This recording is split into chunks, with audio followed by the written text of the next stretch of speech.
안녕하세요. 벌써 2026년의 절반이 지나갔어요. 달력을 보는 순간, 벌써 시간이 이렇게 흘렀네. 별로 한 것도 없는데 뭘 했다고 이렇게 시간이 갔나, 이런 생각이 들더라고요. 연초에는 분명 꼭 기록하는 사람이 되겠다고 다짐을 했는데, 어느새 다이어리는 책장 한쪽에 꽂혀 있고요. 몇 장 쓰다가 멈춘 페이지를 볼 때마다 괜히 마음이 무거워지는 것 같아요. 저도 정말 그랬어요. 새 다이어리를 사면 처음 며칠은 정말 열심히 썼어요. 예쁘게 글씨도 써보고 스티커도 붙여보고 형광펜으로도 칠해보고. 그런데 하루만 빼먹어도 이상하게 다시 펼치기가 어렵더라고요. 내일부터 다시 써야지. 그러다 일주일이 지나고 한 달이 지나고 결국 연말이 되면 또 새로운 다이어리를 사고 있어요.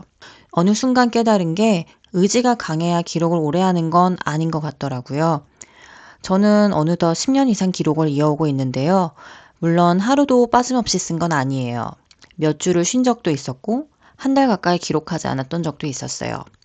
그런데 계속 이어지고 있는 이유는 잘 쓰는 방법을 알아서가 아니라 다시 시작하는 방법을 알게 됐기 때문이었어요. 오늘은 제가 10년 넘는 기간 동안 기록을 하면서 가장 효과를 봤던 하루 3분 기록 루틴을 소개해 드릴게요. 기록을 시작할 때 가장 많이 하는 실수가 하나 있어요.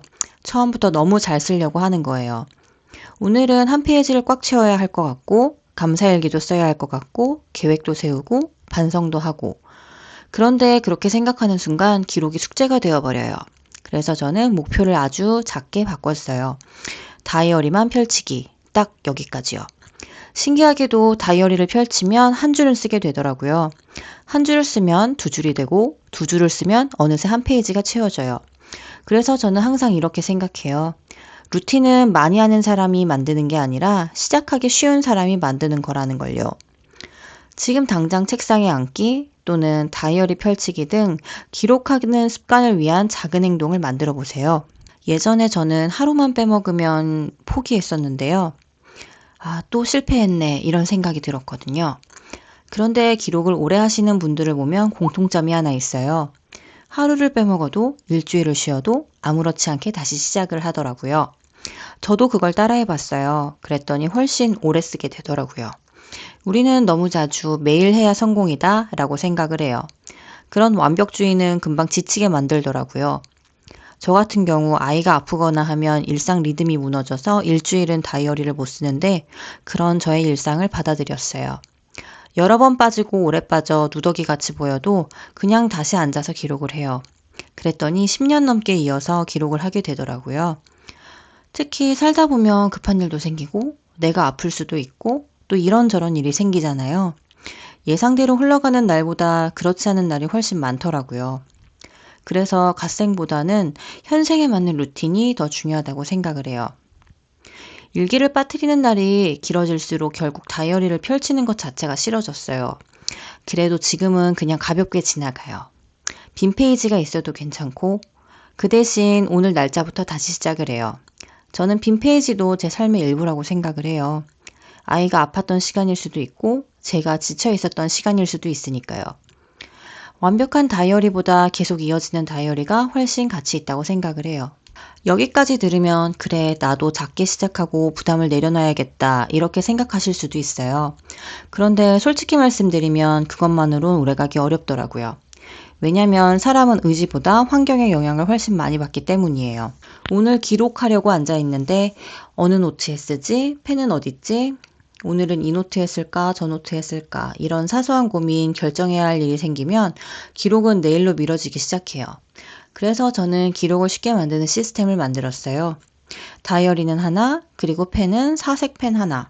생각할 필요도 없게요. 기록은 의지가 아니라 생각하지 않아도 되는 환경이 만들어주는 경우가 훨씬 많더라고요. 그리고 여기서 제가 가장 많이 추천해드리는 방법이 있어요. 바로 단권화예요. 저도 예전에는 노트를 정말 많이 나눴었어요. 독서 노트, 재테크 노트, 아이디어 노트, 일기장. 처음에는 되게 체계적인 것 같았는데요. 시간이 지나니까 오히려 아무것도 안 쓰게 되더라고요.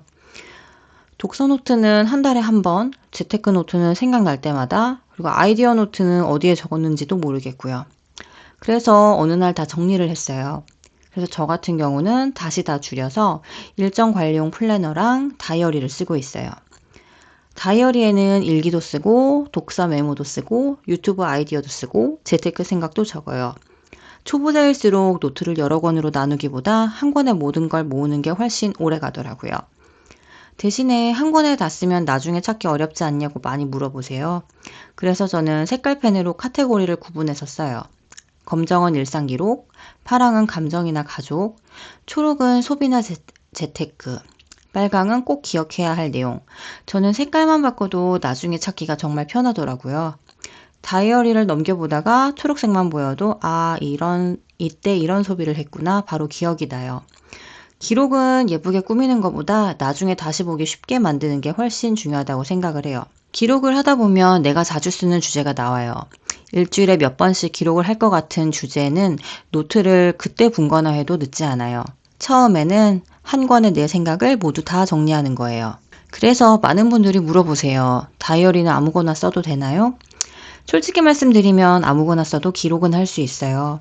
그런데 오래 하기는 어렵더라고요.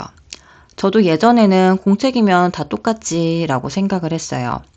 그런데 기록을 오래 하다 보니까 생각이 완전히 바뀌었어요. 좋은 다이어리는 글을 잘 쓰게 만드는 도구가 아니었어요. 루틴을 시작하게 만드는 도구였어요. 저는 다이어리를 그저 노트라고 생각하지 않아요.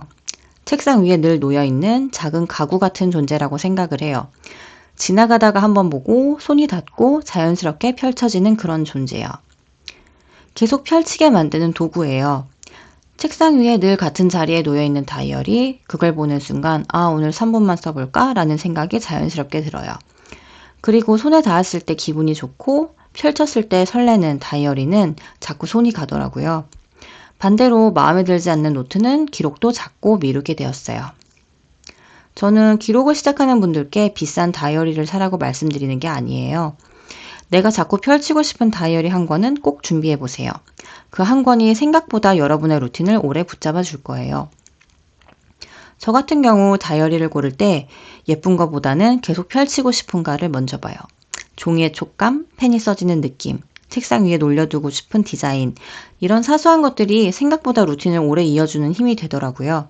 오늘 말씀드린 내용을 정리해 볼게요. 기록은 의지가 강해서 하는 게 아니에요. 작게 시작해서 오래 이어가는 거예요. 그리고 오래 이어가기 위해서는 환경이 정말 중요해요. 저는 좋은 다이어리를 단순히 기록하는 도구라고 생각하지 않아요. 오늘도 기록하자고 말을 걸어주는 루틴 메이트라고 생각을 해요. 올해 하반기에는 거창한 목표부터 세우지 않았으면 좋겠어요. 먼저 정말 마음에 드는 다이어리 한 권을 준비해보고 책상에 올려두고 하루에 딱 3분만 펼쳐보세요. 그 작은 3분이 하루를 바꾸고 하루가 쌓여 습관이 되고 그 습관이 결국 여러분의 인생을 조금씩 바꿔줄 거예요. 2026년 아직 안 끝났어요. 남은 6개월 이번에는 우리 함께 기록하는 사람이 되어보면 어떨까요? 지금까지 들어주셔서 감사합니다.